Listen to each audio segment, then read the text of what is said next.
वो हम लोग लेके कार्यक्रम में नहीं गए थे, उस भीड़ में से कोई दिया और हम लोगों ने बगल में उसको रख दिया। लेकिन 2 घंटा का स्पीच जब चला तो हो सके कभी मतलब भाई मैंने तो ये कोई हम लोग का इरादा नहीं। उसके बाद भी अगर किसी को लगता है कि उनकी भावनाएं जुड़ी हैं तो माफी चाहेंगे हम लोग। अंदाजा है ना, मुझे भी अंदाजा है। 2 घंटे का मान के चलिए स्पीच चलता है तो बहुत सारे लोगों ने फूल ऊपर रख दिया, किसी ने गमछा ऊपर रख दिया, किसी ने गमछा बोला कमर में बांधे, किसी ने कहा माथे पे बांधे। तो इस सब चीज को हम लोग सिर्फ एक गमछा के दृष्टिकोण से हम लोग देखे। कोई गमछा दिया नीचे से, वो हम लोग लेके कार्यक्रम में नहीं गए थे, उस भीड़ में से कोई दिया और हम लोगों ने बगल में उसको रख दिया। लेकिन 2 घंटा का स्पीच जब चला तो हो सके कभी मतलब भाई मैंने तो ये कोई हम लोग का इरादा नहीं। उसके बाद भी अगर किसी को लगता है कि उनकी भावनाएं जुड़ी हैं तो माफी चाहेंगे हम लोग।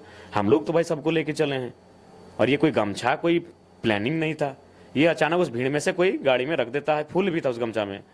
तो हमें लगता है कि ये केवल विपक्ष के लोग जब उन्हें कुछ मुद्दा नहीं मिल रहा है तो इस प्रकार लोगों को मैंने भावनाओं में उलझा कर एक नई राजनीति करना चाहते हैं। तो बाय द वे अगर किसी को मैंने ठेस पहुंचेगा तो उसके लिए हम लोग तहे दिल से मैंने माफी चाहेंगे कि भाई किसी को हमारे कारण मैंने आहत ना हो।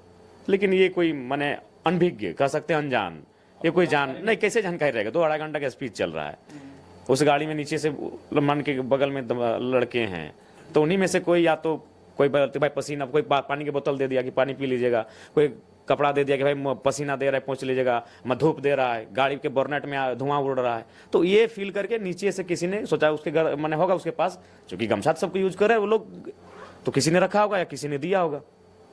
धर्म को जो है पता नहीं लोग अब क्या करेंगे। खाना भी धार्मिक हो गया, पशु पक्षी भी धार्मिक हो गए, अब कपड़ों को भी लोग धार्मिक बनाने लगे हैं। तो खैर हमारा कोई ऐसा इंटेंस नहीं है। जिनको भी अगर आहत है तो हम उनसे सार्वजनिक रूप से क्षमा चाहते हैं।